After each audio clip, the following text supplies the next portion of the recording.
नमस्कार। एक और टिप्पणी के साथ मैं अतुल चौरसिया। बात को आगे बढ़ाया जाए उससे पहले एक स्पष्टीकरण जारी है। टिप्पणी का यह अंक वयस्कों के लिए है। बच्चे और आहत भावना समुदाय से जुड़े लोग कृपया इससे दूर रहें। मनुष्य का भाषा से जितना पुराना संबंध है उतना ही पुराना संबंध उसका अपशब्दों से भी है। इसलिए भावनाओं को ताखे पर रखकर इस टिप्पणी का आनंद लें। जो लोग भाषा में गंदगी और अश्लीलता आदि खोजते हैं उनके लिए काशीनाथ सिंह ने लिखा है, परम चूतिया। जिस तरह से ब्रिटेन की महारानी के साथ हर मैजेस्टी, भारत के राष्ट्रपति के साथ महामहिम और सुप्रीम कोर्ट, हाई कोर्ट के जजों के साथ माय लॉर्ड जैसे सम्मान सूचक शब्द जुड़े हैं, उसी तरह भाषा में अनायास पवित्रता ढूंढने वालों को काशीनाथ सिंह ने परम चूतिया की उपाधि दी है। बीते हफ्ते कुछ ऐसा हुआ जिस पर बाकी लोगों के साथ पत्रकारिता बिरादरी के लोगों के बीच भी ये क्या कह दिया टाइप उछल कूद देखने को मिली। अब देखिए, क्योंकि ये सब लखनऊ में हुआ, इस वजह से मैं तो लखनवी भाषा का प्रयोग कर रहा हूँ। वो शब्द का प्रयोग तो मैं कतई नहीं करूँगा, क्योंकि ये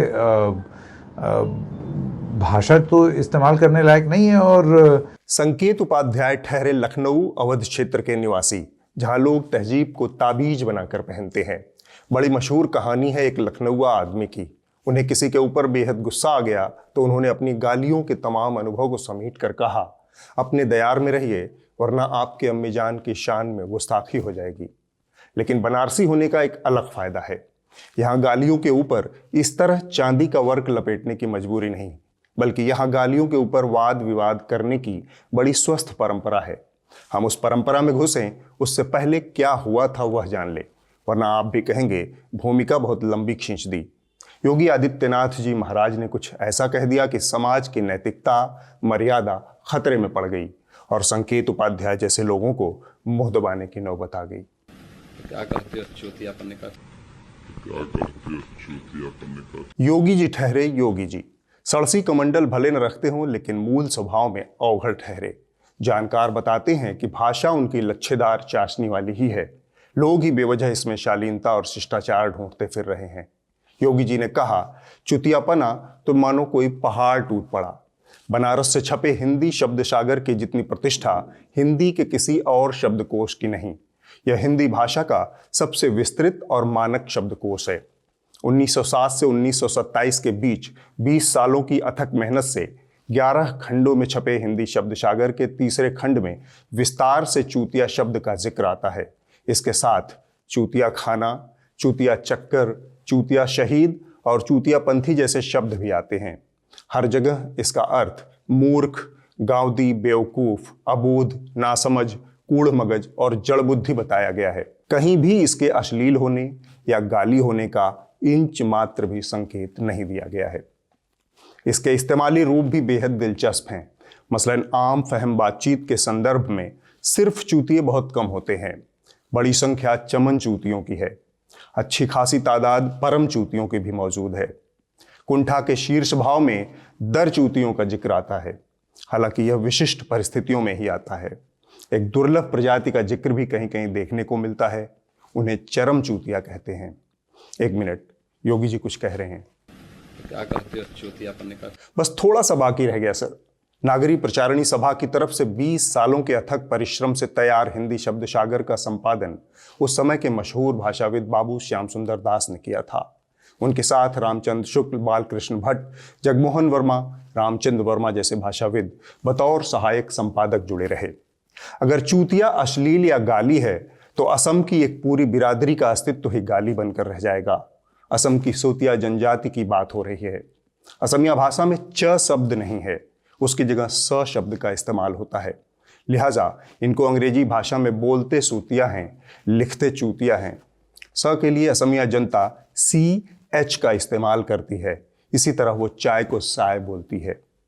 पूर्वी उत्तर प्रदेश और पश्चिमी बिहार के संगम यानी भोजपुर के इलाके में चूतियों की एक ऐसी भी नस्ल पाई जाती है जिसके बारे में ये कहा जाता है कि वो खैनी खाती है। पूरी कहावत कुछ यूं है, राजा पिए गाजा, तमाकू पिए चोर, खैनी खाएं चूतिया, थूकें चारों ओर। चूतिया शब्द की उत्पत्ति संस्कृत के च्युत शब्द से हुई मानी जाती है। मौजूदा चूतिया अपभ्रंश यानी भ्रष्ट यानी बिगड़ा हुआ रूप है। च्युत का अर्थ होता है गिरा हुआ, पतित, भ्रष्ट या फिर निष्कासित। अतीत में इससे जुड़े तमाम शब्द प्रचलन में रहे हैं। मसलन पदच्युत, कर्तव्यच्युत, जातिच्युत, समाजच्युत, यानी समाज से गिरा हुआ, जाति से गिरा हुआ या कर्तव्य से गिरा हुआ, या फिर इन सब से निष्कासित व्यक्ति। भाषा के विकास क्रम में अपभ्रंश एक महत्वपूर्ण पड़ाव है। आप मौजूदा हिंदी भाषा के विकास क्रम को देखें तो यह आदि भाषा संस्कृत से शुरू होकर पाली, प्रकृति और अपभ्रंश तक पहुंचती है। अपभ्रंश से वर्तमान हिंदी का रूप लेती है। मूलतः हिंदी भाषा के इतिहास का आरंभ अपभ्रंश से माना जाता है। आज हम जिन हिंदी शब्दों का इस्तेमाल करते हैं उनमें से ज़्यादातर अपभ्रंश के बाद पैदा हुए शब्द हैं। चूतिया भी उनमें से ही एक शब्द है। बहुत से शब्द विकास के क्रम में अपना मूल अर्थ खो बैठते हैं और समाज में एक नए अर्थ में इस्तेमाल होने लगते हैं। ऐसे में उसके मूल अर्थ का आग्रह या दुराग्रह रखना कतई समझदारी नहीं है, वरना योगी जी आपको भी कह सकते हैं। क्या कहते हो चूतियापन ने कहा। अब हम योगी जी की आध्यात्मिक दुनिया से खबरिया चैनलों की सांसारिक दुनिया में लौट चलते हैं। एक समय था जब भारतीय जनता पार्टी को उसके बेहतरीन वक्ताओं के लिए जाना जाता था। वाक्पटुता और सधी हुई बयानबाजी उनके तमाम नेताओं की खासियत हुआ करती थी। सुषमा स्वराज, प्रमोद महाजन, अरुण जेटली, गोविंदाचार्य और इन सब के ऊपर अटल बिहारी वाजपेयी। लेकिन आज भाजपा के पास ऐसे ऐसे वक्ता हैं जिनकी फूहड़ आवाज सुनकर कानों से आपके रक्तधार फूट पड़े। आप सोच रहे होंगे मैं संबित पात्रा की बात कर रहा हूँ। बिल्कुल नहीं, उनसे भी बड़े एक विचित्र वीर्य वक्ता हैं। अंजना जी, आप मुझे ये बताइए कि कहीं पे अगर गाड़ी में ईवीएम निकली केवल इसलिए कि ऐसी जानकारी दी जा रही है कि उसका कोई लिंक किसी भारतीय जनता पार्टी कैंडिडेट से है, तो भारतीय जनता पार्टी पे आरोप लगा दे। राहुल गांधी का दिमाग हैक हुआ था, ये तो पता है, प्रवक्ता का दिमाग कैसे हैक हो सकता है। फिर मैंने इनसे तीसरा सवाल पूछा कि जमनुक में आप बिना सिक्योरिटी के कैसे हो रहा था? अंजना जी, मैं प्रियंका वाड्रा गांधी की तरह मीडिया पे आरोप नहीं लगाऊंगा, क्योंकि आरोप तो इन्होंने मीडिया पे भी लगा दिए हैं कि मीडिया साथ देता है भारतीय जनता पार्टी का। अब ये आप लोग तय कर लीजिए कि आप लोग निष्पक्ष पत्रकार हैं या आप साथ देते हैं पार्टी का। प्लीज चुप कराइए, शांत कराइए, शांत शांत भैया शांत। आज अटल बिहारी वाजपेयी की परंपरा वाली भाजपा की हालत यह है कि उसका राष्ट्रीय चेहरा एक आयातित नेता गौरव भाटिया है। आयातित क्यों? क्योंकि कुछ साल पहले तक भाटिया समाजवादी पार्टी में थे। सत्ता बदली तो भाटिया नई सत्ता के साथ हो लिए। अब हर दिन अपने चैनलों पर अपनी विलक्षण वाक क्षमता का प्रदर्शन करते हैं। बंगाल के चुनाव जारी हैं, लिहाजा खबरिया चैनलों के एंकराओं को पुरजोर तरीके से हिंदू मुसलमान करने का मौका मिल गया है। मसलन जी न्यूज वाली इन मोहतरमा को देख लीजिए। चुनाव में बहुत ज्यादा हिंदू मुस्लिम होते हम देख रहे हैं। तीसरे चरण के चुनाव के दिन ममता बनर्जी हरे रंग की फुटबॉल से खेल रही थी। हरे रंग की फुटबॉल से दीदी का खेला संप्रदाय विशेष के मतदाताओं के लिए था। बहस का स्तर यह है कि नेशनल टेलीविजन पर बैठकर करने को कुछ खास नहीं, तो मोहतरमा ने क्रिकेट की बॉल हरे रंग की है या गुलाबी रंग की या कि लाल रंग की, इसी पर अच्छा खासा समय न्यौछावर कर दिया। क्रिकेट की गेंद ग्रीन होती है, रेड और पिंक भी होती है। आजकल मैडम पिंक रंग भी आने लगा है। व्हाइट भी आ गया, रेड भी आ गया, पिंक भी हो गया। ग्रीन नहीं हो सकता, ग्रीन इसलिए नहीं हो सकता क्योंकि जो फील्ड है ना, जो फील्ड है मैडम, ग्रीन क्रिकेट बॉल कहाँ यूज होती है? करने को बहुत कुछ है, लेकिन करना इनकी फितरत नहीं है। एक पार्टी लगातार सिर्फ हिंदू, जय श्री राम और भगवा के मुद्दे पर चुनाव लड़ रही है। दूसरी पार्टी मुसलमानों से एकजुट हो जाने की अपील कर रही है। कायदे से 5 साल के कामकाज पर, उसकी सफलताओं पर, असफलताओं पर, उसके पुराने मैनिफेस्टो पर बात होनी चाहिए, लेकिन इन्होंने और इनके चैनल ने खुद को भगवा खूंटे से बांध दिया है। यह सब इतना सुनियोजित तरीके से हो रहा है कि थोड़ी सी कोशिश करते ही आप समझ जाएंगे कि इस पूरी पटकथा का लेखक कौन है। देखिए, एबीपी भी अभी ममता जी के साथ है, चुनाव के बाद हमारे साथ आ जाएगी। यही सच है मौजूदा दौर का। जी न्यूज हो या फिर कोई और चैनल, सब के सब शाह जी के साथ हो चुके हैं। अमित शाह ने यह बात अब खुलेआम कह दी है, लेकिन एक और बात अमित शाह हर दिन कहते हैं और उस पर यकीन करना थोड़ा मुश्किल है। देखिए, जय श्री राम का नारा कोई रिलीजियस नारा नहीं है। ये यहाँ पर एपीसमेंट की जो पॉलिटिक्स है, यहाँ पर बहुमती समाज को सेकंड ग्रेड सिटीजन का जो स्थान दिया है ममता जी ने, इसके खिलाफ गुस्सा है। देखिए, जय श्री राम का नारा कोई रिलीजियस नारा नहीं है। यहाँ की अव्यवस्था के खिलाफ, यहाँ के भ्रष्टाचार के खिलाफ और विशेषकर घुसपैठ और तुष्टीकरण के खिलाफ प्रजा का आक्रोश है। अमित शाह जिस कॉन्फिडेंस से पत्रकारों को हड़काते हैं, उसके बाद पत्रकार जरूरी सवाल पूछना ही भूल जाते हैं। जय श्री राम अगर धार्मिक और राजनीतिक नारा नहीं है तो फिर मैं भी कह सकता हूं कि मैं अर्नोल्ड श्वार्ज़नेगर हूं। खैर, जय सिया राम से जयराम जी की और वहां से जय श्री राम की यात्रा में धर्म की एक भयानक विद्रूप राजनीति छिपी है। जय सिया राम और जय राम जी की में अभिवादन की वह शैली है जिसमें शिष्टता है, सौम्यता है, संयम है।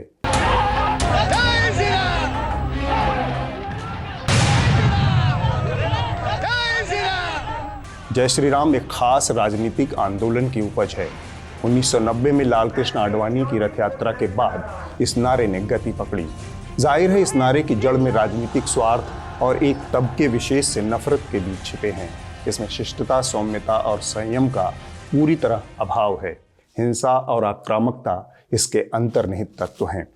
जब अमित शाह कहते हैं कि यह अपीजमेंट यानी तुष्टिकरण के खिलाफ लोगों के गुस्से की अभिव्यक्ति है, तब वो ये बात छुपा जाते हैं कि अपीजमेंट क्या सिर्फ मुसलमानों का ही हो सकता है। खुद वो जो राजनीति पूरे देश में कर रहे हैं उससे किसका अपीजमेंट हो रहा है?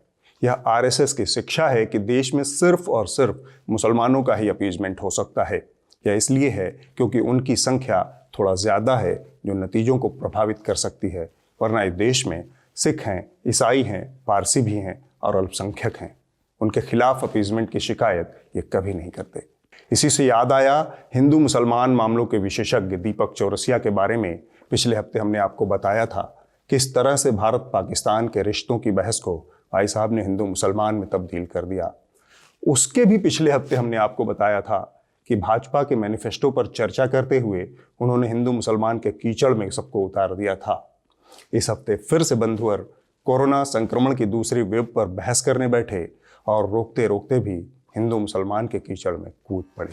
मौलाना अली कादरी, महाराष्ट्र में हालात सबसे बुरे हैं, लेकिन रजा एकेडमी जो मुसलमानों की संस्था है वही कह रही है कि भाई रमजान के लिए सब खोल दो। ये कुछ ज्यादा नहीं हो गया? लोगों को कहना चाहिए रजा एकेडमी को कि हर चीजों को वो मजहब के आधार पर ना जोड़ ले। रजा एकेडमी को कहना चाहिए, वो हमेशा गलत कारणों से विवादों में रहती है। चोर चोरी से जाए, हेरा फेरी से न जाए। लेकिन बीते हफ्ते एक और मौका था जिसकी आड़ में ये एंकराएं अपने नफरती मिसाइलें दाग सकते थे और ज्यादातर ने यह मौका गंवाया भी नहीं। मौका था पूर्वांचल के माफिया सरगना मुख्तार अंसारी को पंजाब से उत्तर प्रदेश की जेल में शिफ्ट करने का। यह शिफ्टिंग कोर्ट के हस्तक्षेप के बाद हुई, लेकिन खबरिया चैनलों ने एक से बढ़कर एक नारे और स्लोगन इजाद कर दिए कि मुख्तार अंसारी रोपड़ जेल से बांदा जेल पहुंच चुका है। मुख्तार के गुनाहों की फाइलें खुल चुकी हैं। सरल शब्दों में कहें तो मुख्तार अंसारी का बैड टाइम शुरू हो गया है। तादाद में पुलिस के जवान हैं, जिसमें 1 सीओ, 2 इंस्पेक्टर, 6 दारोगा, 20 head constable, 30 constable, 1 platoon PSC सहित पुलिस का वज्र वाहन है। साथ ही स्वास्थ्य विभाग की एक टीम है। एम्बुलेंस भी अंदर जाती हुई आपको दिखाई दी है।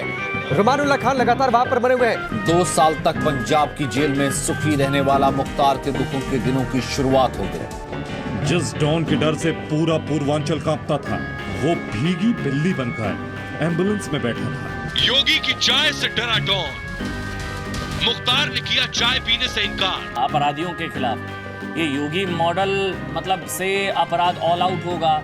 ये अपराध के वायरस की योगी वैक्सीन आप कह लीजिए। आज अपराधियों जो है यूपी में नहीं आना चाह रहे, उनको डर लग रहा है। पूरा देश कोरोना की दूसरी लहर में फंसा हुआ है, लेकिन बाबा रामदेव अपनी कोरोनिल को बेचने का लालच छुपा नहीं पा रहे।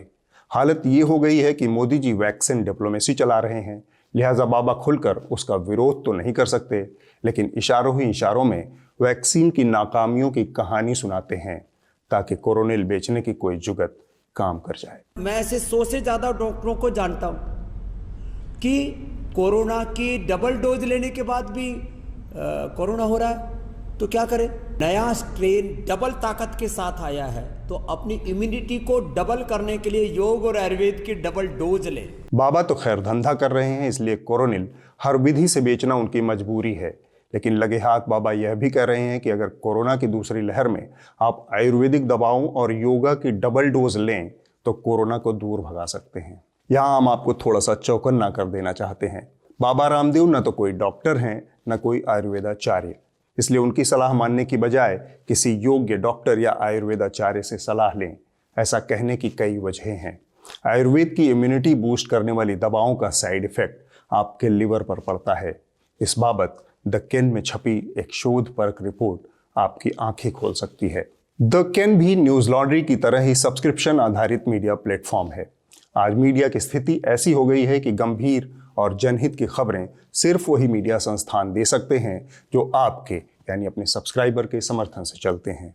न्यूज लॉन्ड्री इस मामले में भारत का पहला मीडिया संस्थान है जिसने भारत के मीडिया लैंडस्केप को बदलने की एक गंभीर कोशिश की है।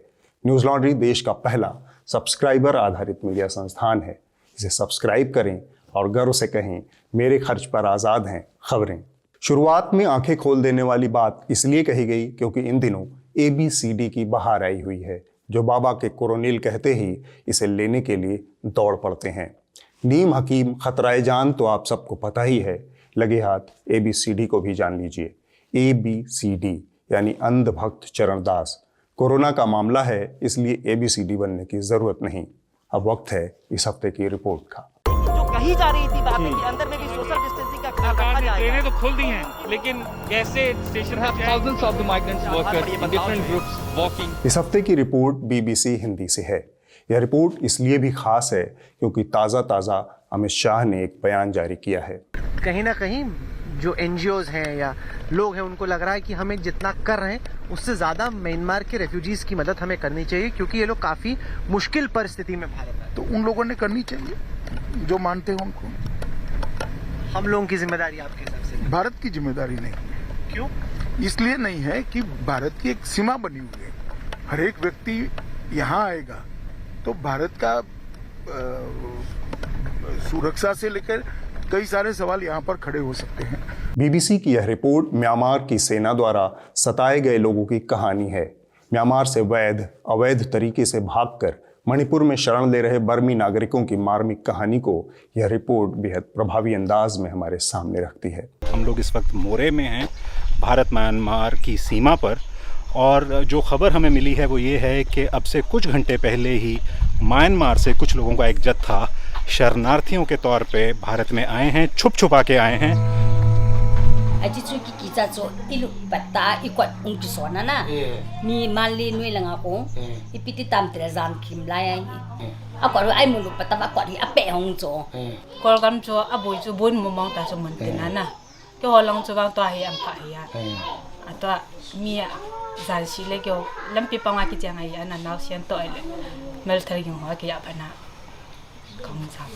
ये औरतें और बच्चे म्यांमार के तमू इलाके से भागकर भारत के मोरे के एक सीमावर्ती गांव में आ पहुंचे हैं।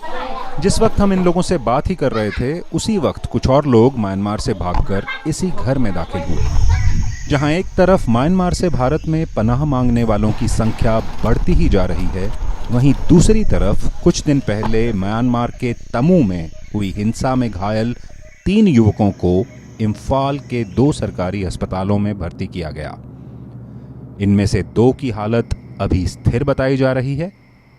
BBC से बात करते हुए इन लोगों ने बताया कि 25 मार्च की रात को म्यांमार की सेना ने एक गहनों की दुकान को लूटने की कोशिश की, और जब स्थानीय लोगों ने इसका विरोध किया तो सेना ने आम जनता पर गोली चला दी, जिसकी चपेट में ये लोग भी आ गए। अगले हफ्ते होगी एक और टिप्पणी। नमस्कार। अपने सब्सक्राइबर्स के समर्थन से न्यूज़ लॉन्ड्री आज सफलता के एक और मुकाम पर पहुंचा है। 14 अप्रैल यानी अंबेडकर जयंती के दिन न्यूज़ लॉन्ड्री अपनी हिंदी वेबसाइट को आपके सामने नए रंग रूप, नए तेवर और कलेवर में आपके सामने ला रहा है।